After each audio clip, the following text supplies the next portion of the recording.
Oi, tá me escutando? Boa Mas eu. tarde. Sim. Oi, Tati. Oi, Isadora. Boa tarde. Boa tarde. É, deixa eu ver. Eu tô Prof, te mandando antes. Prof. Nelson, você está me escutando só para testar o som? Eu tô te escutando, sim, maravilhosamente bem, tá? Tu quer fazer uma simulação de postar aí, de criar, clicar no share room ali, no share screen e botar Ah, teu slides? eu vou ter que Faz projetar um minha teste. É, apresentação? sim, a tua apresentação deixa ela aberta no PowerPoint. Sim, Isso aí, tá? Agora tu consegue botar em modo apresentação? sim. Só deixa eu me achar aqui. Peraí.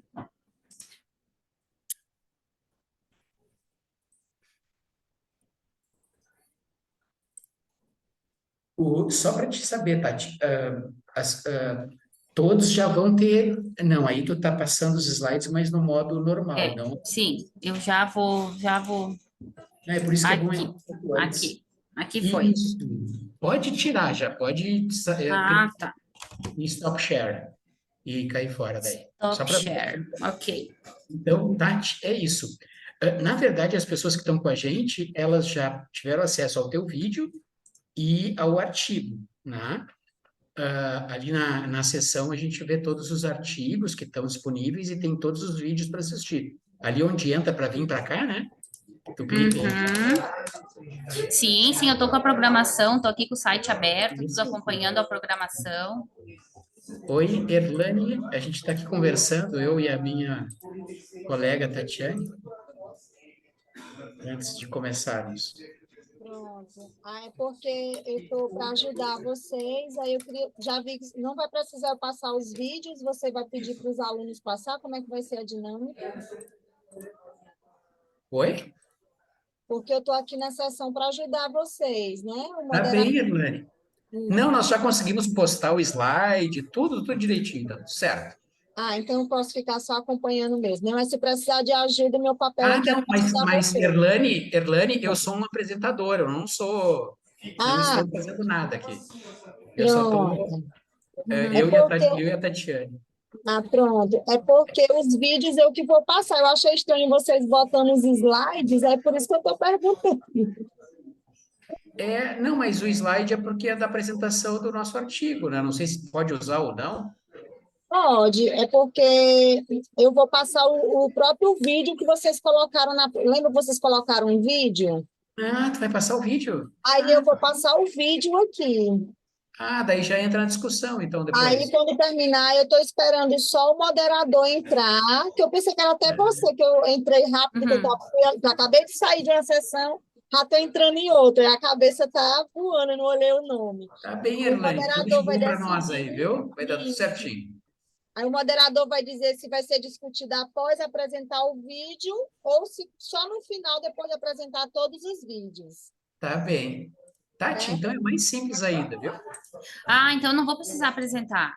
Não, vamos Não, é botar o os quatro vídeo. vídeos em sequência e depois nós vamos E depois discutir. as discussões, sim. É, Profe, tu tá conseguindo me ver? Porque eu não tô mais eu tô Tá conseguindo. te dando para vendo, te você ver, tá viu? linda como sempre. Agora, se o vídeo der algum problema na hora da apresentação, aí o moderador pede que vocês apresentem. Ok, Ok, não tem problema. Certo? Aí já deixa preparado também, tá? Tudo certinho, perfeito. estamos prontos. Tem Bibiana, tem Isadora, Larissa, só tem meninas aqui? Pô, eu tô me sentindo muito bem nesse ambiente.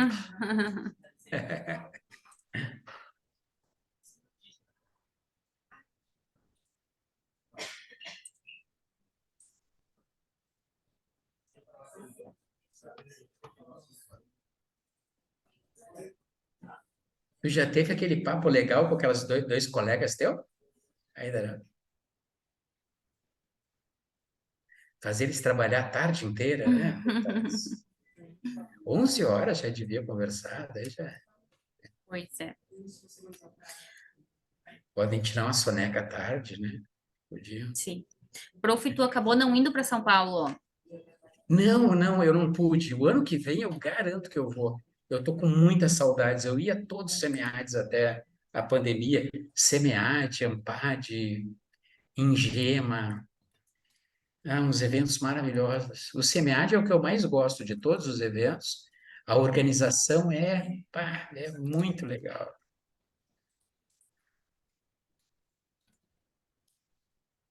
É sempre no mesmo lugar, a gente já consegue, já sabe que hotel vai, como é que funciona, né? O Enampad não, é tudo, cada um num lugar, né? Você tem que... É legal também, mas é diferente.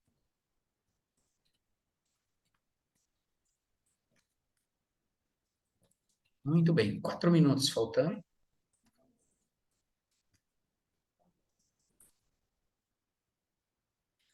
Fih, quando entrar um mediador, vamos pedir se tem que seguir mesmo a sequência dos vídeos ou se eu posso ser a primeira. Não, não, eles vão colocar dentro da organização, viu, Tati? É porque é muito, imagina se todo mundo quiser um tratamento diferente, né? O evento, ele segue, até a expectativa é que todos fiquem durante todo a 1h30, né? Essa é a ideia. Sim. Muito bem, muito bem. Engraçado que eu não tô conseguindo me ver, mas sei lá o que que é. Se vocês estão me vendo, tá Ó, tudo certo. sim, tudo certinho, Tati. Tá. Aos colegas, eu tenho aqui no PPGA da UNOESC em Chapecó, tenho a professora Simone Senin, que está de aniversário, estava de aniversário mais adiante, e eu vou comer um bolinho do aniversário dela, né? A Simone Senin, a nossa professora, é da área de economia circular. Ela tem muita produção e talvez alguns possam Boa conhecê-la. tarde.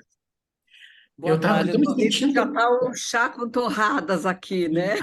Olha aí, né? Semeade é assim, né? Come uma coisinha, bate um papinho com os amigos, né? Exato, E muito eu estou me bom. sentindo muito à vontade, aqui só tem meninas, as meninas estão todas Meninas empoderadas. é muito bom, gostei do Se, Meninas para mim. se É, vocês quiserem, eu saio, tá? Para vocês poderem... tá bom, tá bom. Deixa eu só, Erlane, tudo bem? Deixa eu só me posicionar aqui, tá? Meu nome é Sônia De Coster. Ainda não começou, né? Nós temos 5 minutos, certo? Não, 3 professora, ainda minutos. tem 5 minutos ainda. Eu estava aqui dando Então, uma explicação 5 para não, eles, 3, né? sabe, como 3. funciona. Isso, Tá, deixa eu 3. só falar uma coisa. Não, é que todo ano vem essas. Eu faço moderação normalmente, né? Então, assim, aí vem aquelas instruções, né? E aí, cada ano muda o negócio, entendeu? Por isso que eu estou falando. Agora tem essa discussão pós-apresentação, certo? Isso, aí fica o critério do moderador. Passa o Tá. vídeo, aí o moderador escolhe se quer que passe todos os 4 vídeos, que são 4 nessa Não, sessão, não. e O faz tudo no ideal é a final, discussão. Sim, sim. ou se passa o vídeo e no final discute. É Após o isso. A discussão é 8 minutos, a apresentação 8 minutos, a discussão 8 minutos, e no final da apresentação 22, certo? no final fica aberto 22 para todo mundo. Ótimo, Até beleza. 22, isso. Perfeito. Então, eu acho assim que eu prefiro. Esse é o mecanismo. Antigamente era tudo de uma vez só, aí vira uma miscelânea, porque ninguém sabe mais do que está falando. E eu É, sempre mudava, na verdade, eu mudava, né? e Então, é o que você acabava que falou. fica sempre um artigo sem ser discutido, porque foca num ou dois e esquece os demais, né? E acaba quando faz no final de cada apresentação, a gente consegue focar melhor no artigo que está sendo apresentado, né? Contribui Tá, mais. ok. Professônia, deixa eu fazer uma interrupção. Como a senhora é a moderadora, eu me chamo Tatiane Bertola. Eu estaria na Sim. terceira ordem, mas eu estou aqui no meu local de trabalho e eu tenho depois um compromisso inadiável. É possível nós começarmos com a minha apresentação? É isso que eu queria primeiro. Não, eu acho que eu não vejo problema nenhum, a menos que os colegas, os das outras sessões, tenham algum ponto a fazer, né? Acho que seria interessante colocar eu não vejo nenhum problema, né? Agora, seria bom consultá-los aí, os outros que vão apresentar, né? Vocês veem algum problema de a Tatiane começar? Qual é o teu, Tatiane, para eu já deixar aqui separadinho? Ela Como é as... da cooperativa de Isso, crédito. como as transformações digitais afetam as cooperativas de crédito. Isso. E eu O sou que orientador dela e fico aí em discussão. tá bom. Isso. Deixa eu só fazer o comentário. É que no meu, na lista veio de uma ordem, agora eu abri, está numa outra ordem. Eu só preciso saber, Lani, que ordem que ficou. Então, se a Tatiane vem para frente, vem primeiro, depois você me diz quem é o próximo, porque agora eu já não sei mais quem é, entendeu? Porque na minha Professora, agenda. Hã? eu estou seguindo a ordem no que está dentro do meu sistema. Aí o da Eu Tatiana sei, seria o na minha terceiro. agenda estava de um É. jeito, eu E quando abri abriu agora, foi outro. apareceu uma ordem diferente. Mas assim, agora a Tatiane está colocando, então vamos, a Tatiane vai em primeiro. Então, deixa eu me apresentar. Posso começar, então? Pode, professor, pode ficar à Perfeito. vontade. Então tá bom, para a gente não perder tempo. São 15 horas. Bom, meu nome é Sônia De Coster, eu sou professora do mestrado profissional. É que tem muito som, tem condições de alguém fechar, acho que é você mesmo, Elane, tem alguém falando muito aí na tua orelha. Pede para eles ficarem quietinhos. Porque senão repercute, né? A gente não consegue falar direito. Eu sou professora do mestrado profissional, da FPCAF, do aula da graduação e do mestrado profissional, do MBA, tudo, um pouco de tudo, né? Não sei se você sabe, a Fundação FIPECAF é um braço da FEA Contabilidade da USP.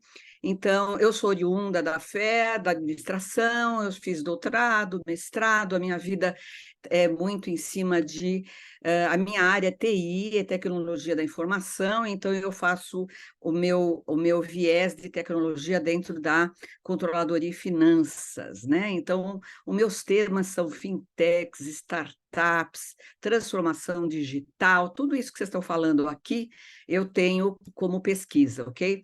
Então normalmente eu estou moderando essas áreas. Então, eu não vou comer o espaço de vocês, então já me apresentei. Eu queria só, então, que a gente ficasse nos 8 minutos, né? A gente discute cada apresentação para a gente não perder nenhum, vamos dizer assim, alguma das sessões não perderem um pouco do seu tempo, tá ok? Então vamos lá, Tatiane, você começa, por favor? Boa tarde, eu me chamo Tatiane Toso Bertola, estou falando aqui da cidade de Erechim, Rio Grande do Sul, e com muita felicidade que, junto com os meus colegas, o professor Nelson Machado, que está conosco, a Maria Sperri e a Luciana Traverso, nós então construímos o artigo Como as transformações digitais afetam as cooperativas de crédito, o caso de uma cooperativa de crédito da região sul do Brasil. Então, como a prof. Sônia se apresentou também rapidamente, a minha formação é no ramo, é direito, tenho aí minha OAB, mas atuo no mercado financeiro de cooperativas de crédito há mais de 15 anos e tive a graça de concluir o meu mestrado, então, no ano de 2021, com acompanhamento do professor Nelson, na UNOESC, uma universidade aqui do meio oeste de Santa Catarina, e estudamos aí as transformações digitais na época na cooperativa de crédito em que eu estava atuando. Deixa eu ver, eu estou com o controle aqui da apresentação, deixa eu ver só como eu faço para pegar o controle. Vou passar o vídeo agora. Ah, você vai passar o vídeo então, e depois nós Isso. entramos para as discussões. Perfeito, pode Exato. soltar o vídeo.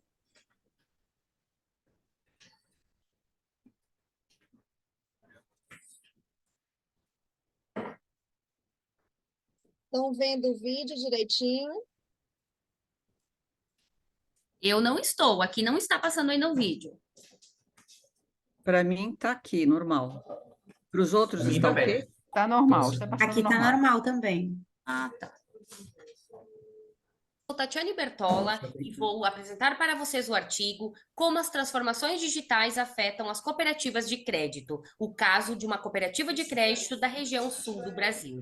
Como tema, nós temos as transformações digitais nas cooperativas de crédito. A problematização são as inovações tecnológicas e impactos no mercado financeiro, como surgiram as fintechs e o contexto das cooperativas de crédito. O problema desta pesquisa é como as transformações digitais dos serviços financeiros, especialmente as fintechs, podem afetar as cooperativas de crédito. O objetivo geral é analisar as transformações digitais dos serviços financeiros associadas às estratégias das fintechs e os efeitos em uma cooperativa de crédito da região sul do Brasil. Como objetivos específicos, avaliar o panorama geral do sistema financeiro brasileiro a partir das transformações digitais, contextualizar o sistema cooperativo de crédito, seus valores e diferenciais competitivos, analisar a criação das fintechs e sua forma de atuação, construir a matriz SWOT para avaliar os efeitos das fintechs na cooperativa em estudo e, por fim, apresentar possibilidades que a cooperativa de crédito em estudo pode incorporar das fintechs e outras melhorias para aprimorar a sua competitividade. No referencial teórico, nós dividimos o artigo em 5 seções. Número 1, o sistema financeiro brasileiro e as transformações digitais. 2, a trajetória e a essência do cooperativismo, assim como seus valores e princípios e vantagens competitivas das cooperativas. Na seção 3, nós temos as fintechs, inovações tecnológicas no sistema financeiro, diferença entre essas e os bancos digitais e, por fim, os impactos e reações dos bancos tradicionais às fintechs. A seção 4 foi a elaboração da matriz SWOT pelos autores. E a última seção, a ampliação dos recursos digitais nas cooperativas de crédito. Como procedimentos metodológicos, trata-se de um artigo de uma pesquisa qualitativa, descritiva e explicativa, um estudo de caso único, que se baseou em técnicas e instrumentos de coleta de dados por meio de entrevistas semi-estruturadas e pesquisa documental. Ao final, a técnica de análise desses dados coletados foi através da análise de conteúdo e triangulação dos dados. Tudo isso com o escopo de analisar as transformações digitais dos serviços financeiros associadas às estratégias das fintechs e os efeitos na cooperativa de crédito. Aqui nós temos esta figura que é um framework das categorias da pesquisa, que contempla novamente o objetivo principal, os objetivos específicos e as 6 categorias que falaremos a seguir. Os principais participantes desta pesquisa são dirigentes da cooperativa, e aqui nós tivemos o cuidado de usar codinomes, assim como para essas pessoas e para a cooperativa, para manter a confidencialidade. Ao entrarmos na análise e discussão dos resultados, na categoria número 1, Panorama Geral do Sistema Financeiro Brasileiro, ele é um sistema muito concentrado em 5 grandes instituições, e é preciso reduzir esta concentração, com o objetivo de aumentar a concorrência e beneficiar o cliente cooperado. A relação entre o sistema financeiro brasileiro e o uso da tecnologia é para proporcionar maior acessibilidade à população. Na categoria 2, nós temos o sistema cooperativo de crédito, que eles são instrumentos de incentivo para o desenvolvimento econômico e social. Os principais valores da cooperativa é ética, honestidade, vínculo com a comunidade, responsabilidade na gestão, participação do cooperado nas decisões. Alguns diferenciais relacionamento com este associado, a distribuição dos lucros, o trabalho social da cooperativa. Na categoria 3, nós encontramos a criação e forma de atuação das fintechs. Elas simplificam a vida financeira, usam da tecnologia para trazer praticidade e comodidade, sem grandes burocracias. As fintechs tornam-se especialistas em alguns nichos, de investimentos, pagamentos, cartões. Elas entraram no mercado para gerar concorrência entre as instituições financeiras. Aproveitam a facilidade de acesso à internet, são descoladas, modernas e correm mais riscos. Nesta categoria 4, nós construímos uma matriz SWOT com oportunidades, ameaças, estratégias que falaremos mais adiante. A categoria 5, ela traz os efeitos da pandemia do Covid-19 no sistema financeiro. O quanto alterou substancialmente o comportamento do consumidor ao consumir produtos e serviços, e até mesmo os financeiros. A pandemia ensinou que é preciso investir mais rápido em tecnologia, correr mais riscos e que existe possibilidade de um modelo de gestão mais leve, de uma tomada de decisão mais célere. A última categoria, possibilidade de incorporação de tecnologias das fintechs. Através do uso da tecnologia para proporcionar maior acessibilidade à população e redução da burocracia, um atendimento mais fluido através mesmo de metodologias ágeis. A tecnologia, ela também precisa vir acompanhada do atendimento humanizado. Os recursos digitais podem servir para aumentar o nível de consciência e criticidade dos consumidores. A Copicred, ela precisa definir o seu posicionamento, principalmente quanto à conta saque, para construir a estratégia e a sua forma de atuação dentro da conta digital. Ao entrarmos nas considerações finais, o Brasil ele tem um sistema financeiro moderno, integrado, que passa por um movimento muito grande de digitalização, muito incentivado pelo Banco Central do Brasil. E isso é com o objetivo de fomentar a inclusão financeira, reduzir a concentração bancária nas instituições. O sistema cooperativo, ele visa construir uma cadeia de valor para beneficiar o associado, a cooperativa e a comunidade em geral. As fintechs, elas usam da tecnologia e tornam-se grandes players no mercado financeiro, o que para as cooperativas de crédito pode até mesmo implicar em perda de mercado. Na matriz SWOT, a estratégia ofensiva é manter esse relacionamento próximo para fomentar os negócios. A estratégia de reorientação é a morosidade nas decisões pode ser um gap na hora de implantar metodologias de trabalho. Defensiva é que a cooperativa precisa fortalecer o seu relacionamento com a comunidade para bloquear o ingresso de novos players. A de sobrevivência é criar alternativas para superar a indisponibilidade momentânea de recursos tecnológicos para criar novos produtos e serviços. A cooperativa ela precisa desenvolver o seu pilar do marketing, da divulgação, da porta para fora. Pontos convergentes encontrados nas entrevistas é que o cooperado é o centro do negócio. Pontos divergentes é que para alguns a tecnologia é um diferencial, para outros é uma necessidade. Por fim, as cooperativas de crédito elas precisam se transformar a si mesmas antes, por suas próprias ações e inovações, antes que elas sejam obrigadas a fazer este movimento por imposição do ambiente. Aqui nós encontramos as principais referências bibliográficas usadas nesse artigo, com menção de autores, de sites em que nós coletamos o arcabouço teórico. E, por fim, fica aqui o nosso muito obrigada por este espaço, por participar deste importante congresso.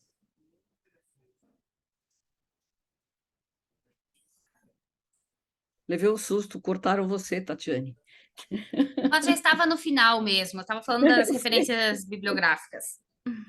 Deixa eu só dar uma boa tarde, o professor Alexandre está aqui nos prestigiando na sessão. Professor Alexandre, Olá, professora Sônia. Olá, professora Sônia, boa tarde a todos e a todas, é um prazer estar com vocês, viu? Parabéns pelos trabalhos. Muito bons, os trabalhos são excelentes, eu gostei muito dessa sessão. Então, vamos lá, começando aí a discussão, eu gostaria de saber aí quem que quer abrir aí alguns pontos a respeito do artigo. Tem alguém que queira fazer? Por favor, falem alguma coisa.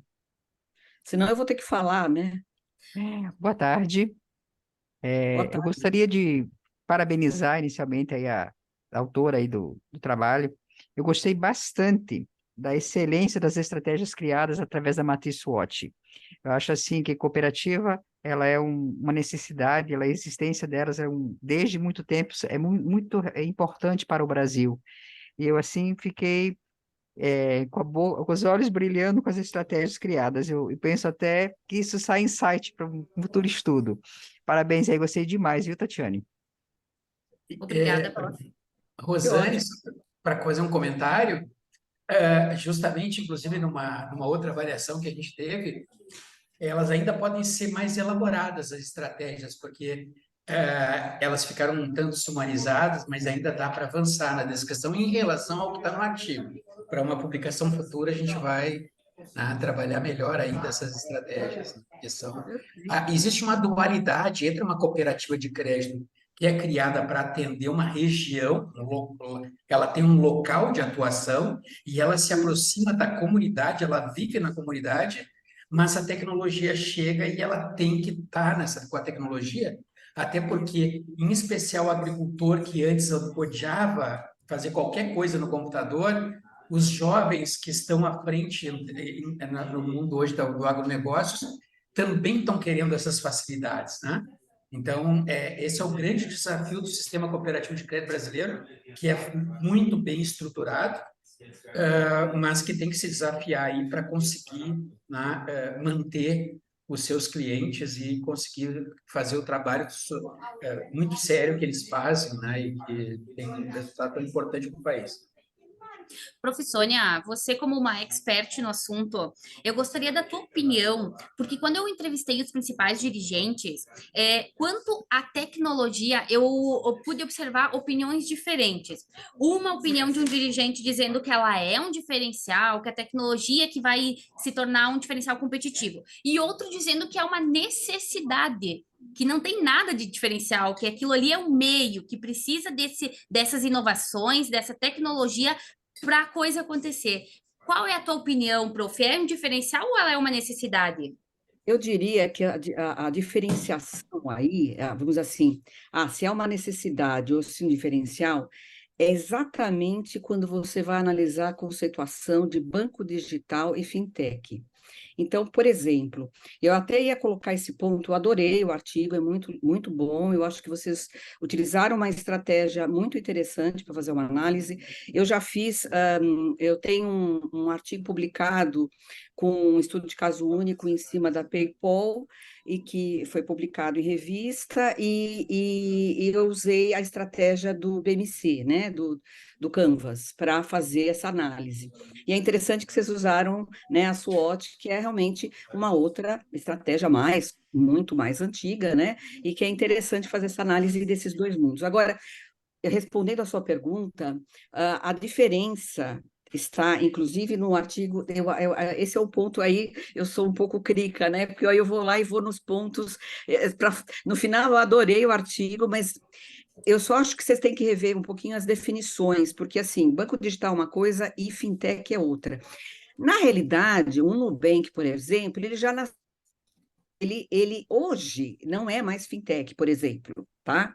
Mas ele nasceu fintech, ele nasceu como possibilitando crédito. Então, quando vocês estão colocando de cooperativa, quando você vai analisar fortemente as fintechs, eu diria que o Nubank é um exemplo muito bom para fazer essa comparação com as cooperativas de crédito. Então, no caso das fintechs, a tecnologia é um meio de sobrevivência, não tem como, as fintechs elas estão calcadas numa plataforma tecnológica. Agora, quando você vê o Intel, o Inter o Inter e o Original, já são bancos digitais. São Por quê? Eles não nasceram fintechs. O Inter gosta de vender isso mercadologicamente, dizendo que ele é uma fintech. Não é fintech. O Inter existia como banco físico.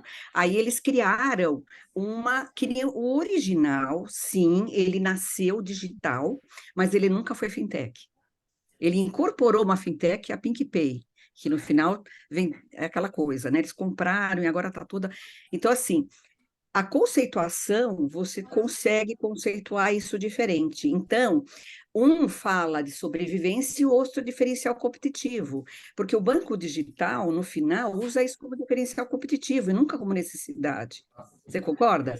Agora, quando você fala do Nubank, efetivamente, ele nasceu como um meio de eu vou vender o crédito, tanto que aí ele empurrou os tradicionais, os bancos tradicionais, quer dizer, empurrou, que eu quero dizer, os bancos tradicionais fizeram de tudo para, se você for ver, eu tenho um artigo sobre isso também. Então, assim, se você for ver o histórico do Nubank, é muito louco, eles tentaram fazer de tudo para queimar, mas o Bacen foi lá né, e soltou todos aqueles decretos autorizando as cooperativas, como vocês colocaram no referencial, todas as cooperativas, as cooperativas, os decretos de crédito, né, para eles poderem, tanto que depois eles viraram banco. Né? Na verdade, viraram banco a partir do momento que eles deixaram de oferecer apenas crédito, entendeu? Então, assim, a diferença vai estar aí entre fintech e banco digital, e aí eu diria que um é sobrevivência e o outro diferencial competitivo. Porque a fintech realmente ela nasce em cima de uma plataforma tecnológica. Agora, eu vou falar bem rapidamente, se você for olhar como internacionalmente se fala sobre o assunto, tudo é fintech. É nós do Brasil que falamos em banco digital. No final, está calcado uma plataforma tecnológica, é fintech, para o mundo, se você vê os outros autores internacionais, os primeiros que falam sobre o assunto, você vai ver que eles todos falam que são fintechs, entendeu? Então, isso é muito, virou uma tropicalização também do Brasil nisso, né?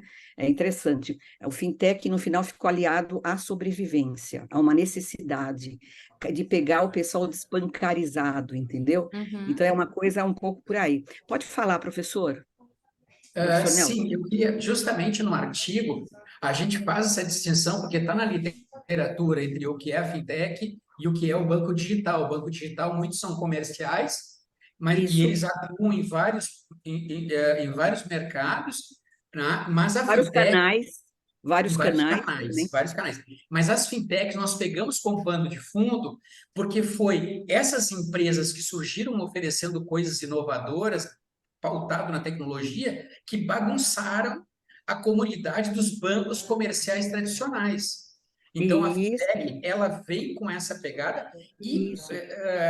por isso que a gente coloca a cooperativa de crédito numa situação estratégica delicada, porque ela não tem essa expertise, ela tem que Não buscar mesmo. como algo complementar ao negócio. E no final, para ela sobreviver, ela tem que entrar nisso.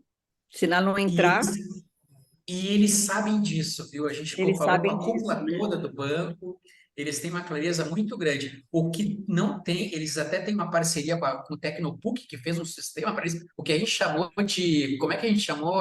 Era um codinome, né? É Conta o do CAP. sistema, Ah, é conta Conta cap. Cap, né? Isso. Conta Cap, é um codinome, né? Isso. Cred. Ali a ideia é justamente eles buscar um parceiro tecnológico bom, que é a Tecnopuc, para montar e dar o aporte teórico. Mas eles não sabem vender mercadologicamente. Eles têm até um bom produto, né, para botar as pessoas a operar na internet, mas eles não têm um bom marketing, como tem as fintechs e os grandes bancos digitais que pegam grandes personalidades, ele vai lá dizer como é bom usar, quanto dinheiro ele ganha, né? Enfim, como C6 e outros aí. Deixa eu só perguntar para a Erlane. Erlane, você está vendo o tempo aí? Professora, é porque ele estava. Esperei ele concluir o dele. Já estourou o tempo dos 8 minutos. Então tá. Então vamos para a segunda apresentação. Como é que ficou, então, o número 2 Eu agora? coloquei no chat já, seguindo a ordem que apareceu para mim já aqui. Então, no caso, é a literatura, a revisão de literatura, overload, anxiety, cognitive fatigue, avoidance, é esse? Isso, Eu não sei se professora. é Eu segui a a minha, ordem que então? está aqui para mim, dentro do sistema. É que você está como ordem a Ok, apresentação 1. Eu Essa. botei a ok. apresentação 1 porque continuando o que já foi Tá, apresentado, dos três ok, que então vamos faltam, lá. né? Então é Vou esse passar mesmo, o vídeo. Isso. por favor.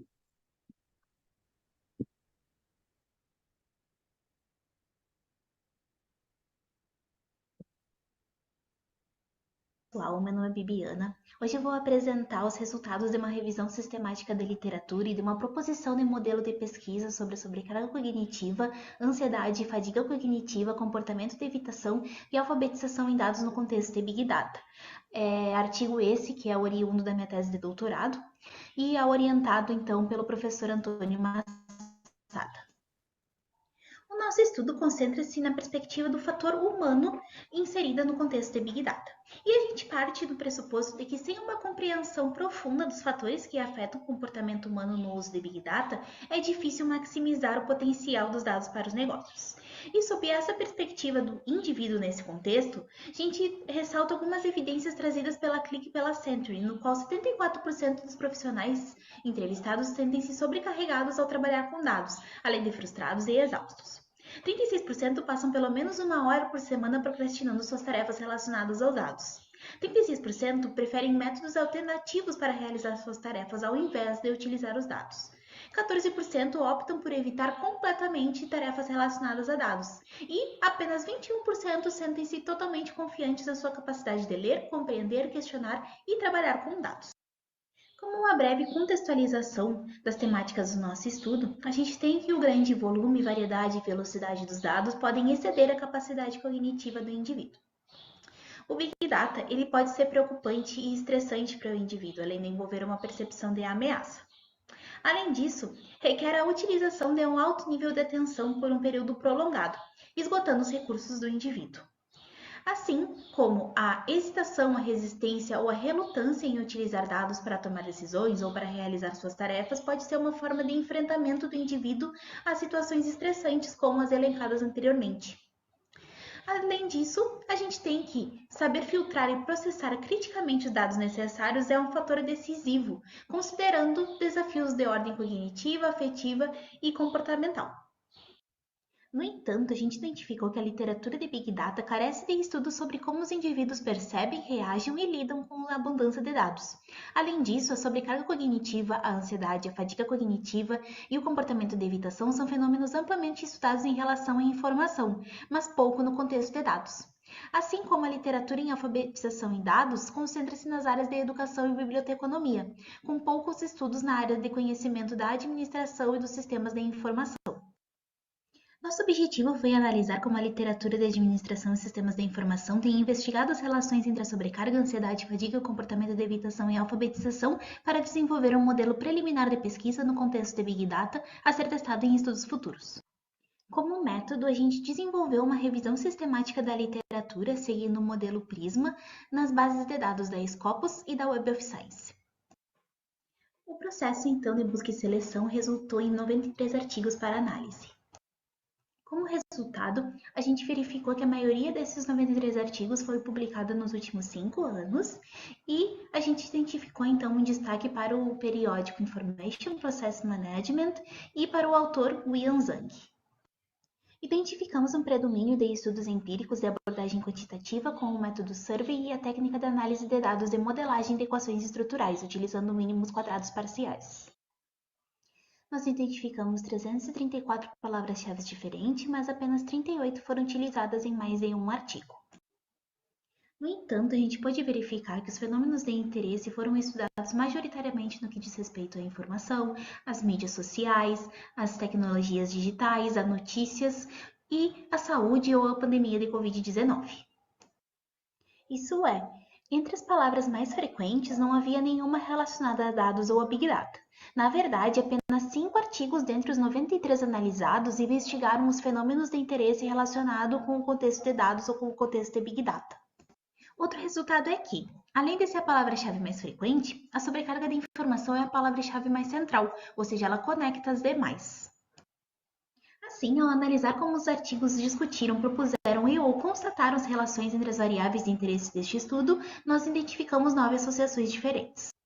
A partir dessas 9 associações, nós propusemos um modelo preliminar de pesquisa no contexto de Big Data. O fato do Big Data exceder a capacidade cognitiva humana pode levar o indivíduo a sentimentos de preocupação, tensão ou apreensão quanto à sua capacidade de utilizar os dados com sucesso para realizar suas atividades. Nesse sentido, a gente propõe que existe uma relação positiva entre a sobrecarga cognitiva e a ansiedade no contexto de Big Data. Essa superabundância de dados, ela representa uma profunda estimulação cognitiva, o que pode vir a esgotar os recursos mentais do indivíduo. Nesse sentido, a gente propõe que existe uma relação positiva entre a sobrecarga cognitiva e a fadiga cognitiva no contexto de Big Data. Os indivíduos tendem a querer se proteger do bombardeio de dados e, para tal, podem optar por desligar-se cognitivamente e negar a necessidade dos dados ou fazer menos esforço para adquiri-los. Assim, propomos que existe uma relação positiva entre a sobrecarga cognitiva e o comportamento da evitação no contexto de Big Data. As preocupações consomem recursos psicológicos para enfrentá-las. Assim, tensões afetivas negativas podem esgotar o indivíduo. Nesse sentido, propomos que existe uma relação positiva entre a ansiedade e a fadiga cognitiva no contexto de Big Data. Os indivíduos tendem a evitar situações que invoquem estados afetivos desconfortáveis. Assim, propomos que existe uma relação positiva entre a ansiedade e o comportamento de evitação no contexto de Big Data.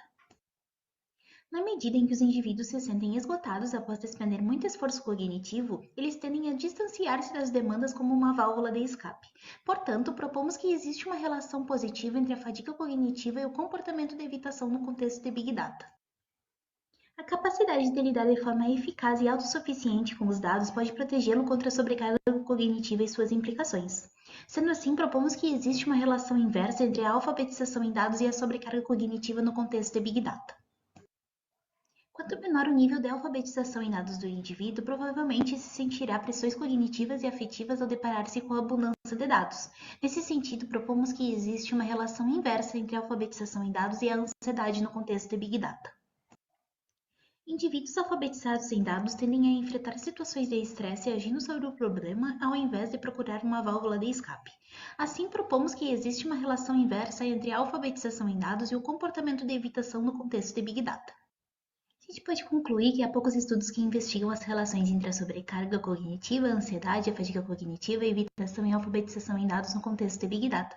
Nesse sentido, nosso estudo pode lançar luz sobre um possível dark side do Big Data pela perspectiva do indivíduo, além de destacar a importância da alfabetização em dados nesse contexto. Essas são as referências. Gostaríamos de compartilhar o estudo no qual testamos empiricamente o modelo oriundo dessa revisão sistemática da literatura. É isso, muito obrigada pela atenção. Meus parabéns, excelente, excelente. Vocês duas, você, Fabiana, e a Tatiana, impressionante. Vocês deveriam ganhar um prêmio por fazer esse vídeo em 8 minutos. Excelentes. Quando Eu falei vi bem rapidinho, até... eu olhei o artigo e estava só o resumo, eu não sei de qual deles que estava só o resumo, acho que era o de vocês. Eu Não, acho. não, o da Tatiana estava inteiro, mas o de vocês. Aí eu falei assim, nossa, mas o vídeo está tão claro, né? Tá tão claro que realmente está muito bom. Por favor, eu vou abrir aí, quem queira. Eu tenho uma pergunta, mas eu não quero me antecipar. Então, primeiro eu vou abrir aqui. Quem quer fazer? Olha, posso fazer? Pode. O da Bibiane só tinha realmente o resumo aquele Só estruturado, o resumo, né? o artigo Ela não, quis não tinha. esconder o ouro. Ela É está isso fazendo aí.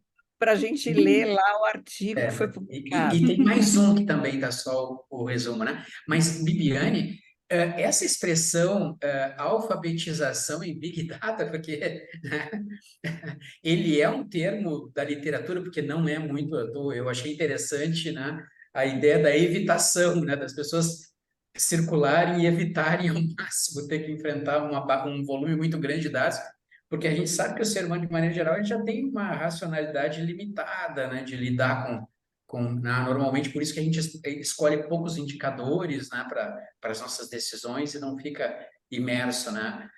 Mas é uma Uhum, experiência muito bacana, né? E usa essa expressão mesmo, alfabetização, uhum. alfabetizar as pessoas para usar. É um termo derivado da biblioteconomia, da ciência da informação, Ah, e a gente está trabalhando em trazer mais para a área de sistemas de informação. É basicamente, assim, faz exatamente a analogia com a nossa alfabetização. Quando a gente se alfabetizou no português, ou seja, em qualquer língua, a gente conseguiu, cognitivamente, quando a gente se alfabetizou, a gente conseguiu ver sentido nas letras, nas palavras, nos sons, quando a gente fala. E com os dados dessa forma semelhante. Uma pessoa alfabetizada em dados, ela é capaz de ver sentido em fatos brutos, em números, em palavras, em indicadores que isoladamente não fazem sentido. Mas a pessoa alfabetizada em dados consegue tirar valor desses dados, transformando em informação e podendo, então, transformar em conhecimento, em guiar a tomada de decisão. Então, é uma terminologia utilizada na literatura. Do inglês é mais comum a gente ver, né? O data literacy. Isso, Então, a gente trouxe para trouxe do o inglês. português falando alfabetização, mas já vi muitas pessoas falarem letramento também. Verdade. Letramento, eu ouvi já. Uhum. É, No é marketing, fato. a gente usa muito muito obrigado. literácia. Literácia Não, também. o literacy, a data de literacy. Exatamente, é bem o que vocês estavam falando. Deixa eu fazer uma perguntinha, vai. Tem alguém que queira fazer? Não, porque senão eu não faço a pergunta. Depois eu faço. Tem alguém que queira fazer? Por favor. Alguém que queira tirar as dúvidas, porque realmente é um trabalho muito bom. Eu considero Não, a Viviane se preparou tanto aqui, né? Tem que fazer muito pergunta. estruturado, muito bem estruturado o trabalho, a revisão. Eu vou perguntar com relação à chave. Você queria fazer algum comentário, professor Alexandre? Eu gostaria, já que você provocou, professora, no sentido seguinte, eu acho tão interessante porque a gente vê a literatura sendo levantada, né? E claro, né? Todos os parabéns aí, Bibiana, para você, professor Massada.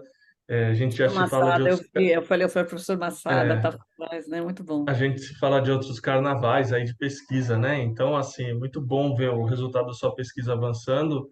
E eu acho tão interessante porque você levanta um volume alto de artigos, normalmente assim na literatura, mas quando a gente vai filtrar, de 700 acaba ficando 90, 60, e aí vai até que a gente vê que tem um número, às vezes, não tão grande quanto a gente esperava para montar a literatura. É uma curiosidade, quanto tempo que vocês levaram para chegar até o número final e depois para fazer toda essa filtragem?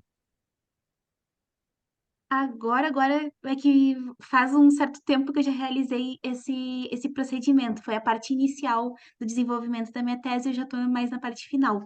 Mas, se eu não me engano, e se eu me enganar, depois eu entro em contato e me corrijo, mas foram uns 2 meses, utilizando ferramentas, plataformas, né, que auxiliam a diminuir esse volume grande de literatura e a gente conseguiu chegar nos 93 que realmente satisfaziam o nosso objetivo de pesquisa, mas foi um volume muito grande, teve muitas duplicações de resultados, porque foram. Eu não apresentei aqui no vídeo, porque senão eu ia demorar muito. Mas são 5 construtos, né? Eu fiz 10 pesquisas de combinações duplas entre eles. Então, Então, sobrecarga com ansiedade, sobrecarga com fadiga, isso que eu sobrecarga com queria saber. evitação, sobrecarga com alfabetização. Fiz 10 vezes, fiz as 10 Porque você não combinações colocou possíveis. o critério de busca, porque assim, você colocou lá, você fez uma tabela onde você colocou as N chaves lá. Mas qual foi a chave inicial? Você partiu dos construtos, então você pegou então aí, o inicial, você pegou o construto lá de ansiedade com Big Data? Ou você colocou, porque você diz que não, que desses todos, quantos eram o total? 800? 93. Não, 93 é o que chegou na segunda rodada, não foi? Isso, sim, 93 é o final, né? O número Então, você analisado. começou em quanto? Em 800? Não Já me vejo, lembro. mas é um número bem grande. É um número alto. Então, que chave que É. você fez nesse momento? Porque eu entendi. 955. Hã? 955. Então, mas você colocou tecnologia da informação ou você colocou, porque você falou desses todos, chegou a tais de Big Data, ok? Então, o que você colocou na chave inicial? Na inicial foram buscas somente pelo fenômeno principal. Então, ao invés de ser sobrecarga cognitiva ou sobrecarga de informação ou sobrecarga de dados, eu pesquisei só sobrecarga, tendo em vista que existe uma variedade muito grande de sobrecargas. Mas cruzando com o quê? Com ansiedade, sobrecarga com ansiedade, sobrecarga com E fadiga, informação? sobrecarga com evitação. Não, eu não pesquisei nem informação nem dados. E E nem Big justifico o porquê Data? eu realizei isso. Não, porque no início, no início do desenvolvimento da minha tese, eu pesquisava, como o meu contexto é o Big Data, eu pesquisava Então, assim, é isso que eu queria sobrecarga entender. Como é que com você Big chegou? Data, ansiedade com Big Data, e não resultava. Então, para fazer um estudo de revisão Hum, sistemática de literatura, eu não conseguiria. hum. É, e isso é um resultado dessa minha pesquisa. Desses 93, só 5 estudaram o quanto o indivíduo se sente sobrecarregado quando trabalha com dados, ou se sente ansioso, ou se sente fadigado. Então, E se eu as pesquisasse, proposições são em cima das 5, são em cima dos 90, são em cima dos dos 90. fenômenos no geral. É, Informação em geral. eu, Então, overload de information, né? Information overload. Então, isso, não é. Entendi. a gente se apropriou da literatura sobre os fenômenos relacionados à informação ou às mídias sociais e adaptou para o contexto de Big Data e fez essas proposições. Aí, essa é a primeira parte da tese. Na Entendi. segunda parte, eu pesquisei qualitativamente, só que esse artigo eu ainda não consegui publicar, só no Enampad. E para ver, a partir de entrevistas, como que esses fenômenos ocorrem no ambiente de Big Data. Entendi. Vendo, então, com 40 entrevistados que realmente todos esses fenômenos ocorrem, a gente partiu para a terceira parte, que foi testar essas Entendi. hipóteses. As proposições, né? Isso. Perfeito, perfeito, perfeito. Deixa eu só ver, eu tenho que ver o tempo. Erlane, como é que está a situação, Erlane? Porque senão a gente deixa lá para os 22 minutos. Pois é, só faltavam 2 minutos, professora. Então, Aí vamos. ia dar o Nelson A quer sua falar. pergunta é Nelson, Só faltam queria 2 fazer um minutos, então vai, comentário. professor Nelson, rapidinho. Tá. Não, eu só queria, numa pesquisa participante, como você se viu lidando com tantos dados? Bateu ansiedade, fadiga, teve evitação? Tudo isso que você fala da tua Eu pesquisa, me vejo plenamente porque na minha temática de você entrar em pesquisa. várias bases de Todos dados nós, durante todos tanto nós, tempo, eu me identifiquei. você É uma vivenciou identificação pessoalmente. total. A questão da sobrecarga, de não saber onde um tsunami em cima de ti, não saber para onde olhar, e isso causa uma questão Não, é afetiva ansiedade. dentro de Para mim, nós. o pior aí é a ansiedade mesmo. Eu fico Uhum. ansiosa o tempo todo, tô Não, e uma ansiosa. coisa que eu acho que ficaria, não sei se cabe ou não, é você ter, de repente, como uma pesquisadora que está explorando esse assunto, em algum momento falar dessa tua experiência também em torno disso, né? Porque Aí é Uhum. outro artigo. Aí é outro artigo. não, sim, Pra sim, com fazer. certeza, outro artigo, mas a gente sabe que pega isso. Eu tenho muitos É. orientandos que sofrem demais sem necessidade, né? Porque no final Mas com é um necessidade. processo, né? É um Não, processo. peraí, né? Eu lembro da minha época de doutorado, eu sofri muito, muito. Foi um sofrimento assim terrível. Mas vamos lá, gente, o próximo, então. Obrigada, viu? Muito obrigada, Eu excelente. agradeço a atenção de Ótimo, todos e as excelente. perguntas. Muito obrigada. Muito bom. A gente conversa mais um pouco depois dos 22. Vamos ver. Eu Vou adorei. compartilhar agora do chimarrão, professor. Tá bom. Gente, essa sessão é uma maravilha, porque é um passeio pelo Brasil, né, gente? É muito legal. É Ceará, Florianópolis. Você é de Florianópolis, né, professor Nelson? Professor Nelson? Chapecó, Chapecó, você estava falando no na hora que Grande você... Oeste Catarinense. Isso, então. Nossa, e agora vem os gaúchos aqui. Unipampa, nossa, que é mais gaúcho que isso?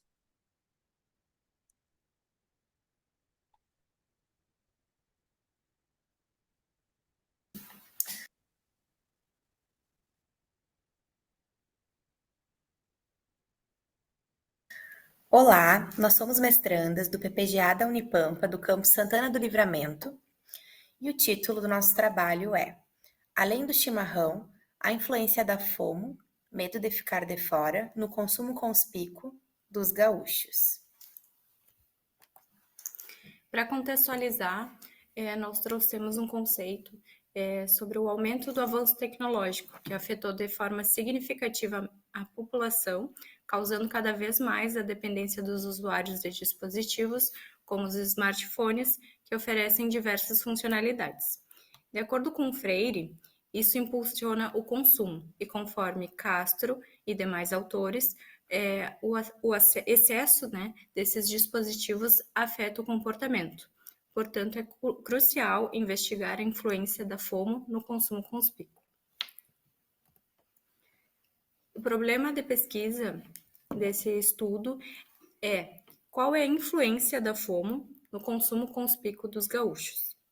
Especificamente, o objetivo desse trabalho foi descrever o perfil da amostra dos respondentes, descrever o nível da FOMO, medo de ficar de fora, e o consumo conspícuo dos gaúchos, e verificar a influência da FOMO nesse consumo conspícuo. Na fundamentação teórica, dividimos em 2 tópicos: o medo de ficar de fora, a FOMO, e o consumo conspícuo. Aqui estão alguns autores que a gente utilizou nessa fundamentação. Para atender o objetivo desse estudo, foi realizada uma pesquisa do tipo descritiva, de abordagem quantitativa. O método utilizado nesse estudo foi survey, e a nossa técnica de coleta de dados foi um questionário online, que foi aplicado aos consumidores do estado do Rio Grande do Sul. A nossa amostragem ela foi por conveniência e acessibilidade, e foi utilizada a plataforma SurveyMonkey para cálculo do tamanho amostral. Nós conseguimos chegar em 389 respostas aptas e válidas, e para analisar esses dados, utilizamos estatística descritiva e regressão linear simples. Foi utilizado através do software JASP, versão de 2023. Em relação à análise dos resultados, o perfil dos respondentes, como vocês podem observar, em relação ao sexo, a maioria dos respondentes foram de sexo feminino, sendo 67,4%. Em relação à escolaridade, 44,5% dos respondentes tinham apenas o ensino médio completo. E, em segundo lugar, com 28,5%, tinham o ensino superior completo. Em relação ao estado civil, a maioria dos respondentes, sendo 56%, são solteiros. E, em segundo lugar, os casados, com 26,7%. Em relação à descrição das variáveis, né, nós utilizamos a escala Likert de 5 pontos, sendo 1, concordo totalmente, e 5, discordo totalmente. Em relação à FOMO, vocês podem observar que houve uma variação nos níveis da FOMO entre os participantes, embora essa variação tenha sido relativamente menor em relação à média. Já em relação ao consumo conspícuo, o comportamento consumidor gaúcho em relação ao consumo conspícuo, ele apresenta uma média moderada, como vocês podem observar, na média, moda, mediana, desvio padrão e coeficiente de variação. Bom, e a fim de atender o nosso último objetivo específico, que é analisar a influência da FOMO no consumo conspícuo, nós trouxemos aqui a nossa regressão linear simples. Como vocês podem ver, a significância geral do modelo, o nosso P, da nova é menos 0,001, o que significa que podemos recusar a hipótese nula, então esse modelo é válido. Nosso coeficiente de determinação, nosso R², é de 19,3%, o que significa que 19,3% das variações de consumo conspícuo são explicadas pelas variações da FOMO. Bom, e aqui nós trouxemos a conclusão, que é um resumo de todo o nosso estudo. Nós trouxemos que os resultados, eles revelaram que os participantes, de modo geral, eles têm um nível baixo de FOMO. Outro achado importante desse estudo foi nosso valor do R, que foi de 19,3%. Para estudos futuros, nós sugerimos que as pesquisas elas busquem explorar de forma ampla os elementos que possam exercer essa influência sobre o consumo conspícuo, além do fenômeno da FOMO que foi utilizado nesse estudo. E uma limitação que nós achamos relevante de trazer é o fato de não ter sido perguntado para os respondentes da cidade do Rio Grande do Sul, que eles eram. E o estudo ele fornece evidências adicionais para o comportamento do consumo sob a influência do medo de ficar de fora, que é a FOMO.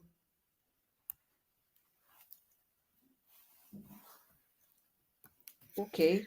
Aqui a gente deixou por último as nossas referências bibliográficas utilizadas no nosso trabalho. Perfeito. Então, quem é que vai? Bom, Muito obrigada, muito bom. Quem é que vai perguntar eu queria... para Larissa? É Larissa? Agora eu estou são as- perdida. É Larissa, ok.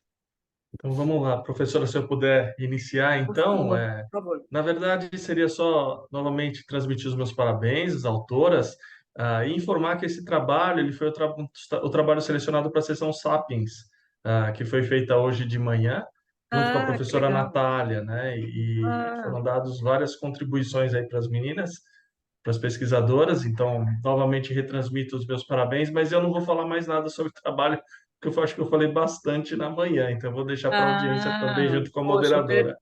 perdi isso. Que ótimo. Na realidade, eu queria só fazer uma pergunta, né? Como vocês estão falando muito da exposição e o consumo relativo, né, ao que a tecnologia, Eu senti falta da tecnologia no referencial. Vocês ficaram muito em cima da estratégia. Ok, não tem não tem a dúvida que é esse o mote do artigo, né? O FOMO. Só que, assim, o quanto que eu não entendi na pesquisa, então, por exemplo, como eu não tenho instrumento, não deu para saber o quanto que a tecnologia influi nisso. Eu não vi esse recorte. Então, a ideia era fazer uma análise geral do impacto, né? Então, você analisar realmente a questão do FOMO, tudo mais. Só que, assim, vocês falam da tecnologia, iniciam falando da tecnologia, só que eu não vi em nenhum lugar essa análise do comportamento frente à tecnologia.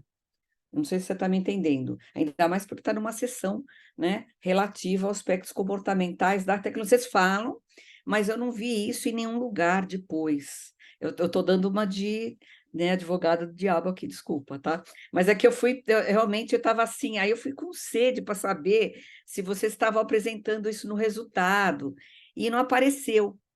Alguma coisa, vocês conseguiram analisar isso ou não?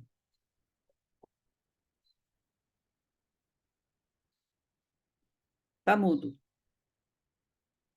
Acho que a gente focou ali, não pegou tanto a parte da tecnologia mesmo. Acho que realmente isso tá faltando. A gente não focou tanto na parte da tecnologia. A gente pegou mais para ver a influência de um sobre o outro e não focou tanto nessa parte É porque realmente. vocês começam a falar, né? Nós estamos vivendo, é aquela questão da Bibiane, né? Overload, É, né? A ideia do overload, então, porque a gente realmente, né? O consumo. Vocês usaram, inclusive, autores que realmente, né? O Veblen, quando você pega o clássico, né? Quando vai falar de consumo, é isso aí, né? Não tem a dúvida. Então, assim, o Baudrillard, né? Esses são autores clássicos, né? E efetivamente tem tudo a ver. Agora, seria legal se vocês tivessem feito, eu acho que assim, vocês pesquisaram, foi um número grande, uma amostra maravilhosa, entendeu? É o sonho de todo pesquisador, né? Você ter um banco, né? Uma base dessas, uma amostra dessas. Então, eu só senti um pouco, esse o ponto que eu queria colocar, né? Senti um pouco faltou isso, na minha opinião, já que vocês estão falando que a tecnologia tem um impacto, né? Então, vocês poderiam ter feito um recorte ali, né, do referencial e colocar isso no instrumento de pesquisa. Eu acho que isso faltou, na minha opinião. Mas, assim, por favor, o trabalho, eu acho assim, a gente sempre vai achar coisas para melhorar, né? Mas é um trabalho bom, não tenha dúvida, tá? Por favor, professor Nelson. Inclusive, pegando a tua fala, Sônia, o consumo ele está acelerado a partir da tecnologia, né? Eu acho que aquelas Isso, pessoas que a Liliane viu total. ansiosas... Estão me Não, ouvindo? sim, sim. Tá. Aquele pessoal da pesquisa da Bibiane lá que está ansioso, com fadiga, evitação, etc. Uma das evitações é entrar num site de compra e se deliciar, né? Tá? Isso, é o impacto, É né? uma boa evitação, É. né? Aí o que acontece? Hoje, se você vê uma propaganda dessas grandes revendas, assim, pessoas alegremente embalando, pessoas alegremente entregando, pessoas abrindo as caixas felizes e mostrando para a família o que comprou, né? Então tem uma pegada muito grande e para entender. Agora, a minha pergunta é o seguinte: aonde entra o chimarrão nesse negócio todo aí mesmo? E dizer que adoro Santana do Livramento. Eu já fui muitas vezes aí, eu sou de Porto Alegre, né? E vocês moram em Livramento, né? É isso? Né? Legal. Mas o que vocês Eu acham? não moro, eu sou a única que não mora em Livramento. Eu sou de Dom Pedrito, mas eu faço mestrado lá no PPGA da Unipampa.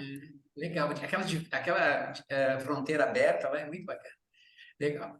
Mas eu acho que realmente faltou, talvez, explorar um pouco mais essa questão do quanto a tecnologia afeta o comportamento e o quanto, às vezes, o consumo acaba sendo uma fuga, né, por todas as questões que a gente vive, né? Que a gente compra o que não precisa e por aí afora, né? Enfim. Ah, e uma coisinha, sabe que o gaúcho, ele viajou para o exterior, daí quando chegou com a mala dele, perguntaram, o que que você tem na mala? Eu tenho erva, né? Daí acharam que era maconha, né?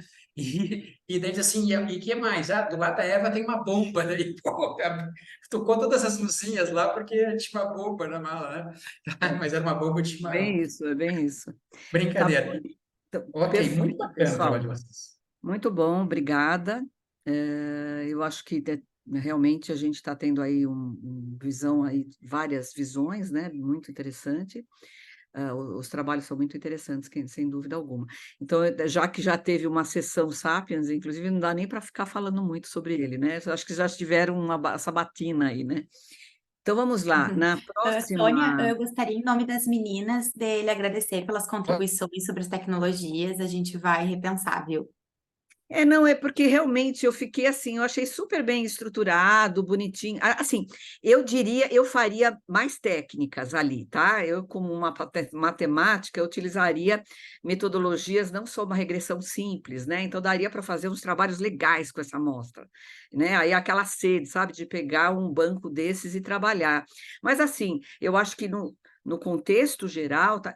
Só eu acho que seria legal muito ter esse recorte mesmo, né? Eu acho que vocês poderiam pensar em, sei lá, não sei como é que está esse instrumento, se tinha algum jeito de fazer né, um recorte em cima disso, né?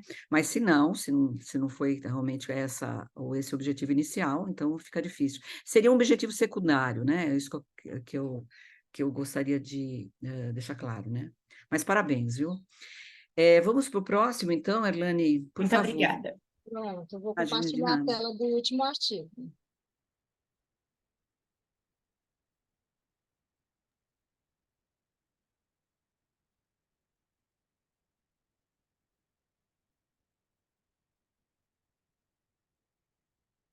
É a Érica, né? Ok. Olá, Mulheres, mulheres, sejam todos mulheres. bem-vindos. Eu sou Érica Sabrina Félix Azevedo, sou aluna do doutorado na Universidade Federal de Pernambuco. Esse trabalho ele foi desenvolvido, com meus colegas de pesquisa, Diego Felipe, Fernanda Roda e José Ricardo, todos também da Universidade Federal de Pernambuco. E o título do nosso trabalho é as disfunções do gerenciamento algorítmico nas plataformas digitais de trabalho, uma revisão sistemática da literatura. Então, para a gente entender um pouco do contexto desse trabalho, a gente acompanha aí esse processo de transformação tanto das demandas da sociedade quanto das próprias organizações, que estão sendo reformuladas através de novas demandas, pela tecnologia, a digitalização e também a plataformização do trabalho como prática empresarial e do trabalho. Então, essas plataformas digitais, elas têm ocupado espaços na sociedade e no ambiente empresarial e também desenvolvendo diversas formas de trabalho. E essas formas de trabalho têm despertado diversas preocupações, principalmente em relação às condições de trabalho. O acesso a esse trabalho é limitado, não há proteção social, não existe uma regulamentação, existem baixos rendimentos, e a volatilidade desses trabalhadores é muito alta.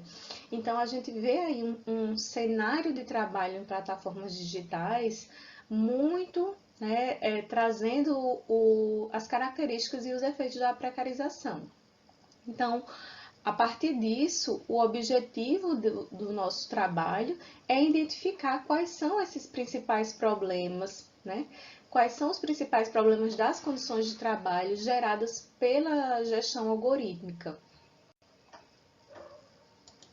Então, para conseguir atender esse objetivo, nós realizamos uma revisão sistemática, que inicialmente ela teve uma amostra de 878 artigos. A gente usou revistas e conferências internacionais né, nos baseamos no método PIPOC, que é abordado por Pettigrew e Robert. Então, a partir desse método, né, você responde algumas perguntas que estão lá detalhadas no arquivo que foi disponibilizado para vocês, e é gerado também, né, a pergunta de pesquisa e também a string de busca. Então, as nossas principais bases de dados de pesquisa foi a ACM, né, a Elsevier, a Scopus, a Springerlink e a Web of Science. Nós utilizamos como software de apoio, né, o Start, e também detalhamos lá no nosso artigo, né, os critérios de inclusão, que foram 2, e os critérios de exclusão, né, que foram 7. Então, essa amostra de 878 artigos passou por esses critérios de inclusão e exclusão, né? Posteriormente, passou também pelos critérios de qualidade. Esses critérios de qualidade geram um índice de qualidade que é denominado Quality Score, onde a gente vai gerar, né, um índice numérico para saber a qualidade do trabalho e ver se ele realmente vai ser selecionado para a amostra final. E a amostra final, né, da nossa pesquisa gerou 23 artigos que atenderam a todos esses critérios, foram lidos de forma completa, né, e passaram pelas fases de extração, análise e síntese de dados para compor, né, esse artigo que vocês, consequentemente, já leram. Então, os principais resultados, né, a gente resumiu numa tabela que está lá disponibilizada no artigo, mas assim, de forma resumida, eles apontam principalmente para a falta de transparência nos dados, né, nas plataformas digitais. E esses problemas são os principais apontamentos assim que interferem nas condições de trabalho, as assimetrias de poder e de informação. Além de apontar, né, os problemas, a gente também elencou algumas soluções, né, possíveis soluções para tentar solucionar esses problemas, que seria avançar na regulamentação do trabalho em plataformas digitais, aumentar essa transparência, onde o trabalhador ele possa, de fato, né, ter conhecimento das decisões e de como é feito, né, as diretrizes e as demandas repassadas ao trabalhador, contornar esses mecanismos de controle do comportamento e também, e principalmente, né, a partir dessas soluções, buscar a garantia de um trabalho decente, né, exigindo aí uma melhor compreensão dessas experiências dos trabalhadores nas plataformas digitais.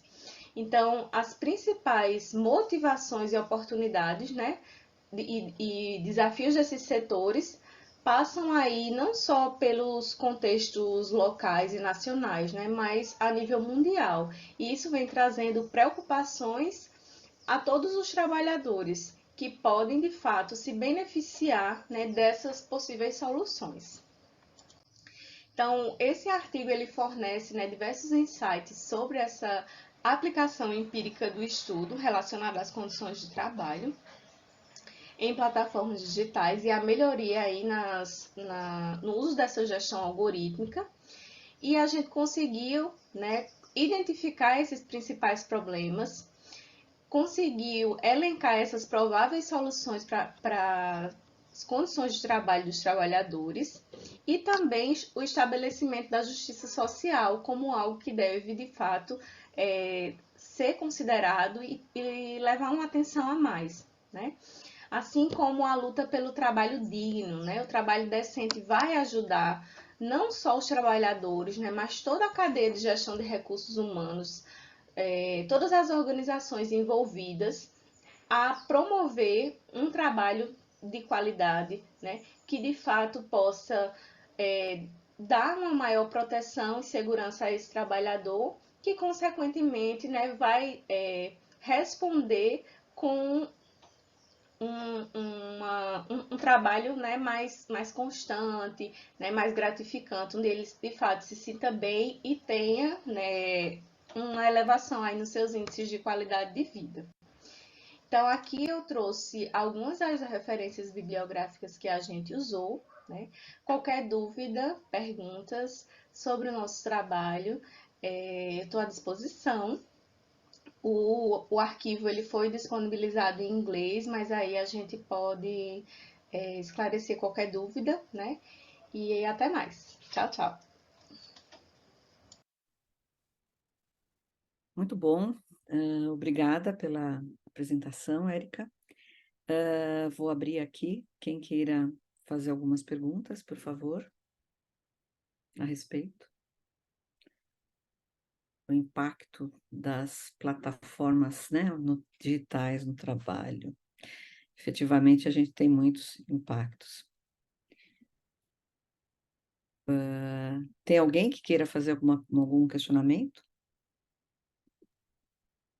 Eu gostei muito da forma como explicaram o método, né, de seleção, exclusão, inclusão e exclusão, né, até chegar nos 23, que houve aprofundamento.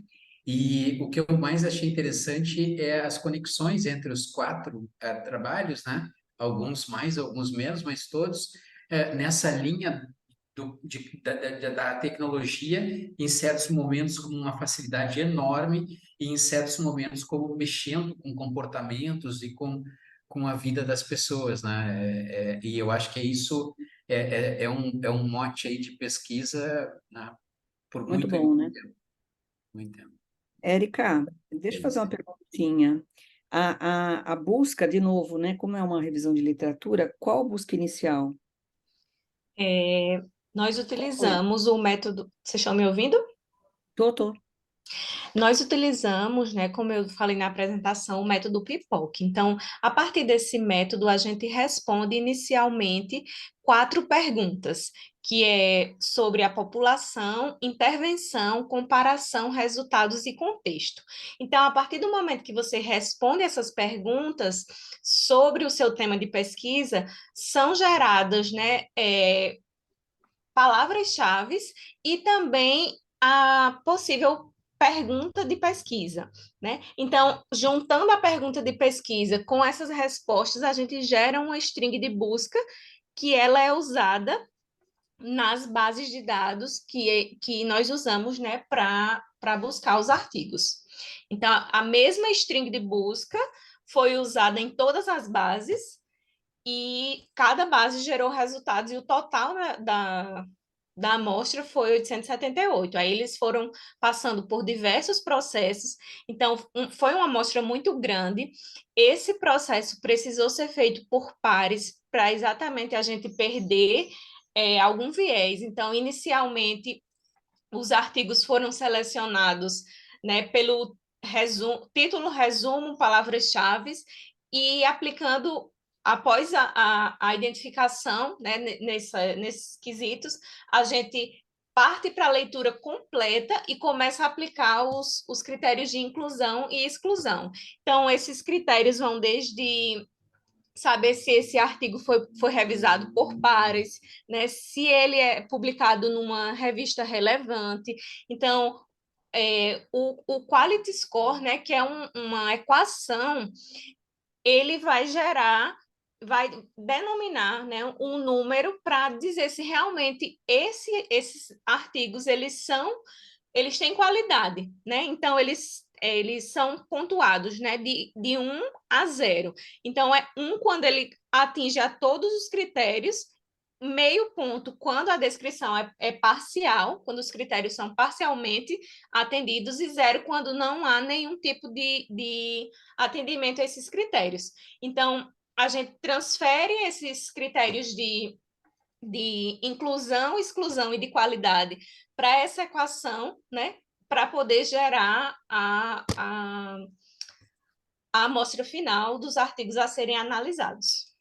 Porque assim, como eu achei um número grande, 873 para cair em 23, agora tem uma pergunta aqui do Alberto, que aliás o Alberto é um aluno meu aqui do mestrado lá, profissional. O Alberto, por favor, Alberto, por que você não fez a pergunta aqui, se ele colocou no chat? Eu vou dizer, vou mandar aqui qual foi a nossa string de Existe alguma busca. empresa que já atua Por que, conscientemente? que essa amostra foi grande, né? Porque inicialmente não existem tantos trabalhos que relacionam as condições de trabalho desses trabalhadores de plataformas digitais, né, com os problemas associados. Então, inclusive, eu tenho outro artigo que já foi publicado que fala sobre os benefícios, né? Então, ele vai mostrar os benefícios para as plataformas digitais, para os fornecedores, para os trabalhadores e para as empresas que se tornam parceiras desses aplicativos. Então, tem todo um panorama aí multifacetado. E quando a gente fala de problemas, né, foi difícil conseguir relacionar essas plataformas digitais de trabalho com os trabalhadores e as condições de trabalho em si. Por isso que essa amostra partiu inicialmente de um número muito grande, porque é um tema que está sendo muito falado, né, as plataformas digitais, mas em si, quando se trata de condições de trabalho, essa amostra vai caindo, né? E artigos que detalhem essas condições, né? Quais são essas condições de trabalho, aí vai reduzindo ainda mais. Perfeito, perfeito. Tá super explicado, gostei. Diz uma coisa, o Alberto, você fez uma pergunta aqui, acho que a professora... Não, ele tinha posto... Só colocar aqui uma questão, estou com problema...